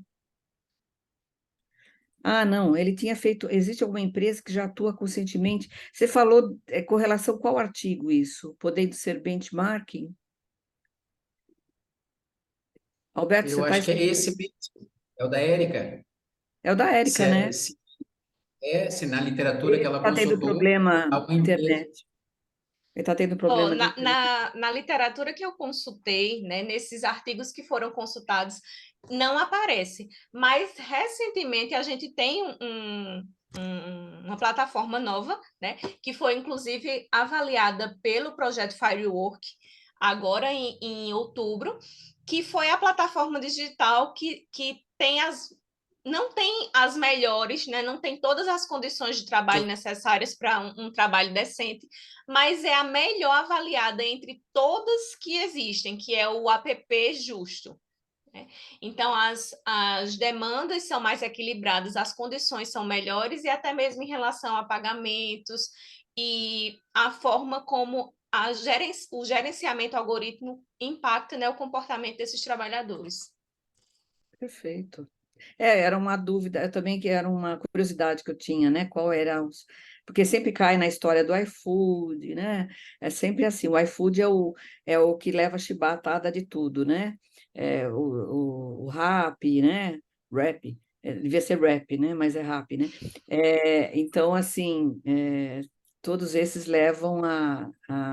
Mas é interessante, você conseguiu aí elencar qual seria aquele que teria melhores condições, né? Muito bom mesmo. Tem mais alguma pergunta a respeito desse artigo? Eu acho assim, eu gostei muito porque os artigos eles deram um panorama, né, muito amplo, né, a respeito dos problemas que a tecnologia pode gerar, né, os impactos, né? Então a gente tem um pouquinho de tudo aí, desde a questão, né, das questões individuais, comportamentais, até as questões de trabalho, né? Isso realmente isso, se a gente se entrar então no assunto da IA generativa, até estranhei de não ter nada da IA generativa, né? Eu não sei se tem alguma sessão, professor Alexandre, tem alguma sessão que fala dos impactos da IA generativa, não, né? Ixi, tem que olhar, acho que não. Acho que Acho não, que acho não, que eu não não me lembro de temos. ter visto. Mas o que está pipocando internacionalmente, pode ter certeza que CBA de que vem ou no ano que vem vai ter algo do Vai tipo, né? ter, Com certeza, vai né? ter, vai Teve ter. uma palestra agora, antes da nossa, que eu assisti, que era o IA mais voltado para a nossa área acadêmica, como utilizar, se é pego em plágio, uma discussão sobre isso. Tá. Eu não... Amanhã vai ter, né, às 13 horas, análise de dados com Python e ChatGPT, né? Também pode ser bacana também, né? 13 horas? Puxa. 13 horas, amanhã, 13 horas. Eu gostaria de ver essa daí. Essa Vai daí ser eu não... online. Ah, Eu queria só dar umas palavrinhas, professora, se você me por permitir, favor, por já favor. que nós estamos fechando, né? E eu queria agradecer, se na verdade são agradecimentos, eu queria agradecer a professora Sônia. A professora Sônia colabora na linha, tanto quanto da avaliação, sempre conosco, sempre comigo trabalhando. Agradeço, porque é uma linha pesada, a gente recebe muito artigo, mas quando eu falo pesada, no bom sentido, é um grande prazer estar liderando a linha, porque aí a gente recebe muita coisa. Então, É, é fundamental o trabalho dos avaliadores, que fazem um trabalho maravilhoso comigo. Se tiver outros aqui na sessão, também estou estendendo o agradecimento, senão a gente não consegue cumprir. E também, professora Sônia, pela sua disponibilidade na moderação também, toda a sua competência, imagina. eu fico muito feliz de estar sempre contigo. E já vem de alguns anos, né, que vem colaborando Já veio alguns na, anos. na temática. Então, eu te agradeço muito.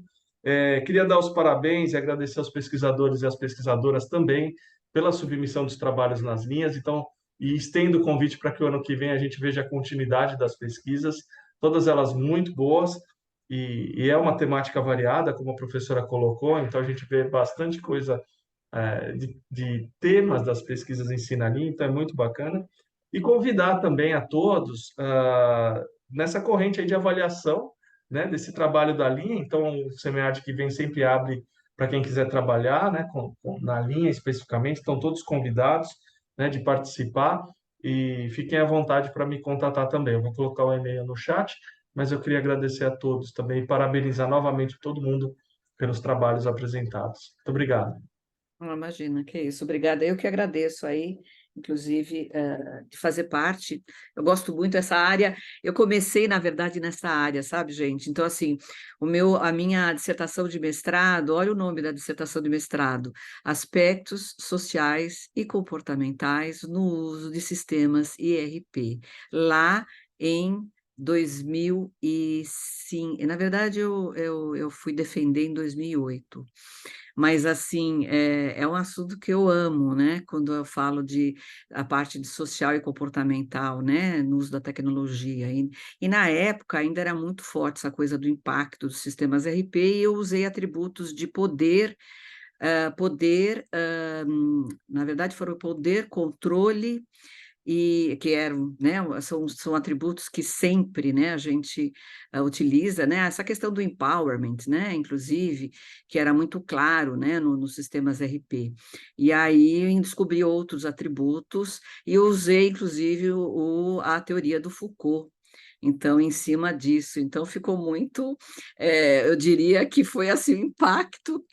Na época, eu só assim fazendo uma parte, né, mas muito rápido, eu lembro com assim, com amor, com paixão mesmo, do meu orientador da época, que ele faleceu, o professor Ronaldo Zwicker. Você se lembra, Alexandre, do professor Ronaldo? Ele Lembro que sim, com muito carinho. ele, muito carinho mesmo. Ele me apoiou em tudo. Ele detestava a área comportamental, ele era super cartesiano, mas ele me apoiou, porque eu falei para ele: olha, eu trabalhei tanto com isso, vim da área corporativa, sofrendo, né, os chibatadas dos usuários. Eu falei, eu queria muito estudar isso, né? Aí ele me apoiou, então é um assunto que eu amo mesmo. Eu não querendo pegar mais um pouquinho, nós temos ainda mais alguns minutinhos, ô Erlane? Eu queria comentar até, Temos 13 e minutos, professor, ainda. desculpa, Helene. Pode falar, professor Nelson. Ah, tá. Não, eu sou da área de estratégia de competitividade, mas sempre tipo, com o pé na tecnologia, e por isso que a gente estudou a transformação digital com a Tati, né? E a gente está engatinhando nessa coisa. Como toda inovação, a gente sabe os efeitos positivos e usa por conta disso, e mais adiante a gente e olha na área da química, né? Quanta Uhum, coisa a gente jogou para fora e que agora a gente é obrigado a declarar que não tem isso, não tem gordura, não sei o quê, né? Pelos verdade. benefícios. Mas tem pessoas que entram numa internet e às vezes não conseguem sair, vão dormir 3, 4 horas da manhã, no outro dia tem que acordar e trabalhar. Então, assim, tem tanta coisa que está mudando o comportamento das pessoas que vai ter muita pesquisa nessa área comportamental da relação, do impacto da tecnologia na sociedade de maneira geral, para o trabalho, para o lazer, para o consumo e cada vez mais, né? Mas muito bacana estar com vocês, é um grupo bem bem legal. Eu estava sozinho aqui com as meninas, eu tinha falado, né? Mas depois veio o Aí entrou o Alexandre, professor Alexandre e te putz, salvou, né? Que você estava se sentindo ali. acabou, né? Mas você estava adorando, diga a verdade, né? Eu entrei e eu percebi que Adorando. você estava aqui navegando, né? No papo, Eu né? adoro o SEMIAD, eu acho o SEMIAD um evento assim, Adoro sempre fui também. presencial, dessa vez não deu, né? Mas é um evento que a gente troca muito, Eu conversa amo muito. também o SEMEAD. Normalmente, as sessões que eu participo na área de estratégia só termina quando derrubam um grupo, sabe? É Porque alguém verdade. tem que nos tirar da sala. E Deixa eu tinha fazer um comentário aqui, meninas. Não dá para vocês abrirem a câmera para a gente isso fazer para uma bater uma fotinho, fotinho? né?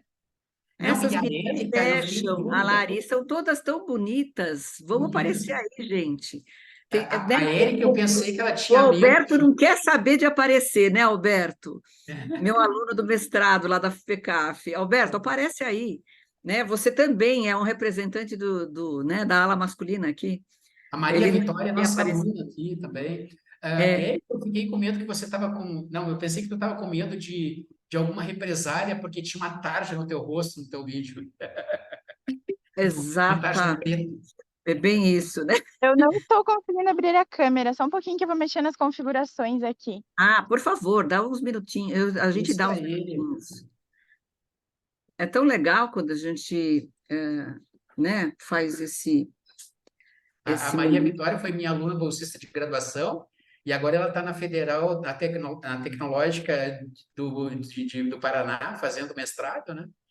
Então é bacana ver esses Então, alunos só que. continuando o papo, né, o debate aqui, vocês têm algum ponto que vocês queriam até colocar? Eu acho, como vocês que apresentaram, gostaria que vocês falassem também, né? Eu acho que fica. Estamos aqui para escutar, inclusive, vocês, né? Eu acho que vocês têm muito também a contribuir. Eu sempre ganho muito, né, com a troca. Não é só né? É uma troca, né? O trabalho aqui. Então, por favor, né? Vocês poderiam colocar aí o que vocês gostariam de. Olha, Alberto Oh, seu apareceu. Alberto! É isso, gostei de ver, Alberto. Tá vendo? Estão Aí aparecendo? tá aparecendo. Só tem mulher aqui. Se não fosse o professor Nelson, o professor Alexandre, aí apareceu você. Eu tinha Então, até escrito no chat que eu achei muito interessante esse tema, né, e nessa sessão, porque a participação foi eminentemente feminina, né? E é é, um tema que é muito Mas isso é classicamente geral, viu? Ela estão em tudo, é incrível, é muito legal. fantástico, fantástico. Parabéns. amanhã o Alberto apresenta um artigo de disciplina, né, nossa lá, então, que eu estou com ele nesse artigo, né, e ele vai apresentar amanhã em Empreendedorismo e Amanhã. Inovação. Como ele é advogado, então ele quis que eu também, uma linha de pesquisa minha, né, startups, em geral, eu trabalho muito com fintech, mas assim, ele falou, posso fazer em legal techs, né, como um bom advogado? Eu falei, topo. Aí foi e saiu o artigo muito legal sobre, ele fez uma análise. Escreveria. Isso. Isso, muito bom. Professora Sônia, uma dúvida, com licença. A gente foi selecionada, hoje de manhã a gente teve a sessão Sapiens. Eu queria saber só como funciona, como é essa seleção que a gente participou, porque agora a gente ficou sabendo por ti que foi uma seleção para acontecer isso.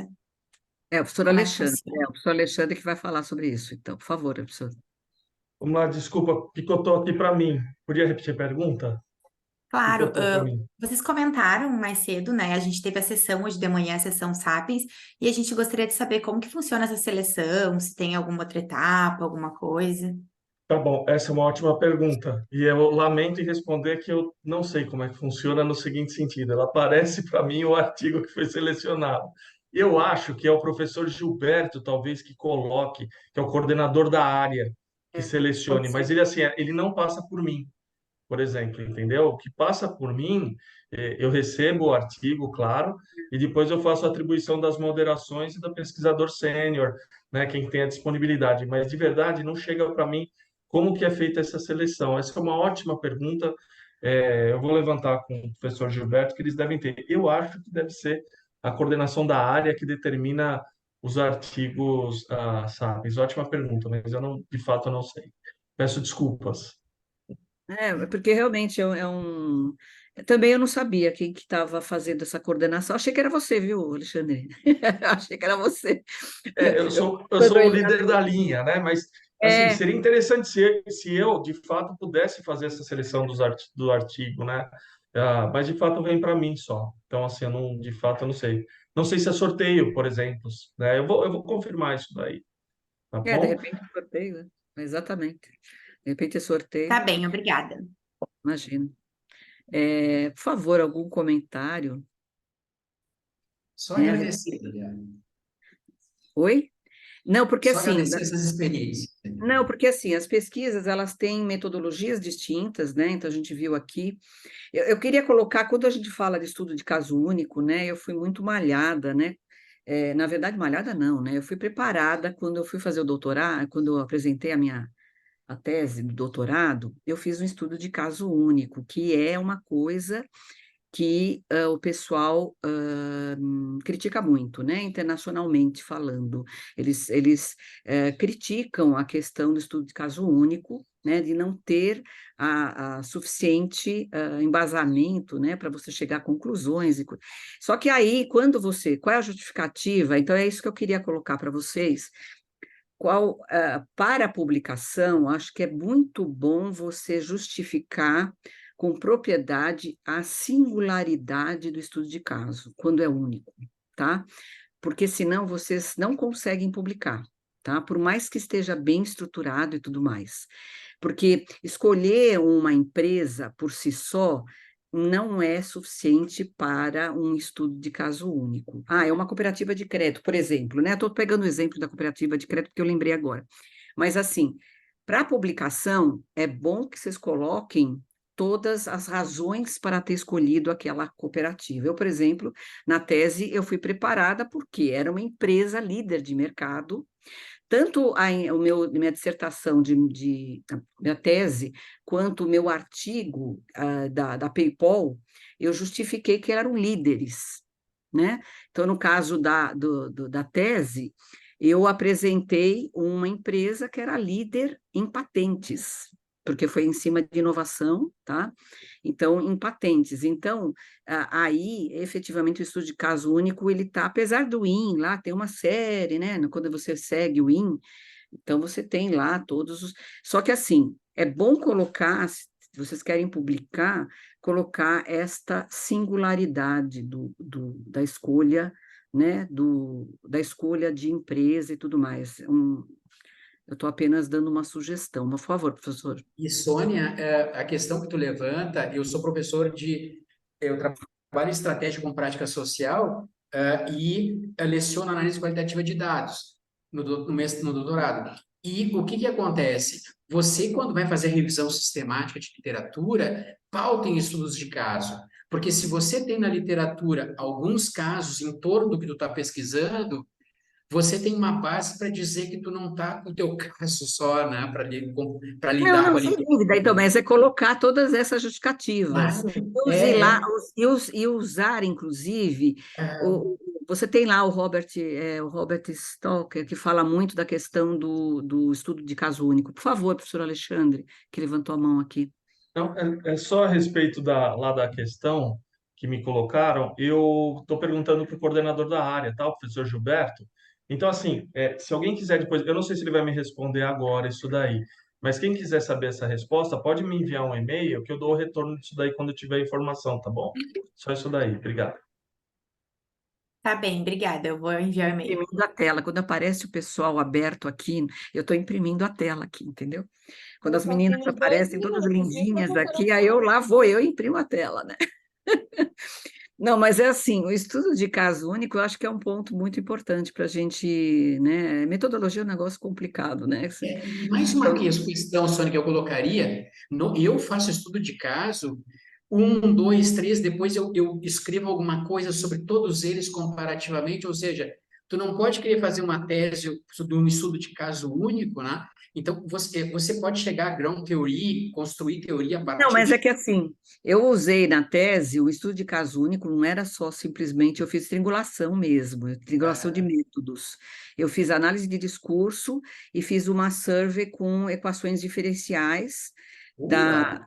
então foi assim, foi uma triangulação de métodos, né, que vocês usaram triangulação de dados, isso também tem que verificar bem, né, como o Delzin coloca, ele coloca lá 4 tipos, né, então eu fiz uma triangulação de métodos em cima de uma empresa líder de mercado, então eu justifiquei todas as formas possíveis, por que que eu usei ela, e fiquei lá imersa, uns meses na empresa, entendeu? A empresa líder é a Mali, né? Então eles deixaram eu publicar o nome. A Mali é uma empresa que tem patente, ela tem muitas patentes em componentes de motor. Então é muito fantástico o P&D deles aqui em São Paulo. A gente tem na Bandeirantes, com o trocamento da Bandeirantes com a Anhanguera, eles têm só o P&D deles, é maravilhoso, é todo branco, eles fizeram com o mesmo arquiteto da Natura, é lindo. Então eu fiz um trabalho em cima da pesquisa e desenvolvimento, só do pessoal do pesquisa e desenvolvimento mundial. Então eu peguei 11 sites, eu consegui, para minha sorte, eu falo para o pessoal fala assim, ai, eu não consigo pôr o nome das empresas. Eu falei, gente, eu vou na cara dura, eu fui na cara dura, eu fui lá e chorei, o vice-presidente encampou a ideia e me permitiu. Aí eu assinei, logicamente, um contrato de confidencialidade e fiquei lá imersa, trabalhando. Então, eu fiz análise de discurso com 15 pessoas e fiz a pesquisa com 120, que era relativo a esses... Claro, foi com o aval, né, do vice-presidente, conseguir que o pessoal respondesse, né, a survey. Então, essa que foi o melhor dos mundos quando você tem um patrocinador, né, em pesquisa. Você tem que ter patrocinador, senão você não consegue mesmo chegar lá. Que nem as meninas conseguiram 800 que respondessem. Gente, isso é uma maravilha, né, para trabalhar em cima de 800 respondentes. Nossa, dá para fazer 1000 técnicas aí, né? Você falou alguma coisa, Erlane, que eu coloquei na chat, que você usaria o cluster, é isso que você colocou? Isso, uma Conglomerado? sugestão. Isso. E o nosso tempo encerrou, professora. Ah, que pena. Estou adorando aqui. Muito bom o debate, né? É muito bom. Eu adorei essa sessão, realmente, viu? Foi muito... Obrigada, viu, professor Alexandre? Eu que agradeço a todo mundo, viu? Um grande abraço Obrigada, para todos. pessoal. Muito prazer conhecê-los. O meu e-mail, quem quiser, é sonia.decoster@fpcaf.org, tá? E sonia.decoster@gmail.com. Então é fácil, tá? Pessoal, recebi a mensagem. Vocês querem ouvir da Sapiens? Sim. Acabei de receber, ó. Os avaliadores indicam sim. se o artigo é candidato a Sapiens. Então, assim, isso daí vem dos avaliadores a menção. E aí eu acho que eles fazem algum score. Eu não Se lembro dois agora indicam, que essa pergunta. Você tem razão. Quando a se gente dois avalia, indicam, ele vai para a sessão. É isso. Então tá tem essa aí. pergunta, sim. É via avaliadores, entendeu? É isso. Tá Que bom? interessante. Interessante. Muito bom, também aprendi Tá também. bem, obrigada. É verdade, tem lá, eu não lembrava disso. A gente passa Não lá. esqueçam de avaliar a sessão no final, quando saírem daqui, certo? Gente, Porque não o podemos link lá esquecer. fora também, Eu também esqueço, Tem que avaliar. É isso aí. Tchau, gente. Foi um prazer conhecer vocês, viu? Muito prazer. Tá bom, obrigada. Bom final de SEMEAD aí amanhã. Tá bom? Um abraço. Tchau, pessoal. Prazer. Tchau, tchau. Obrigada. Um abraço. Tchau, tchau. Prazer.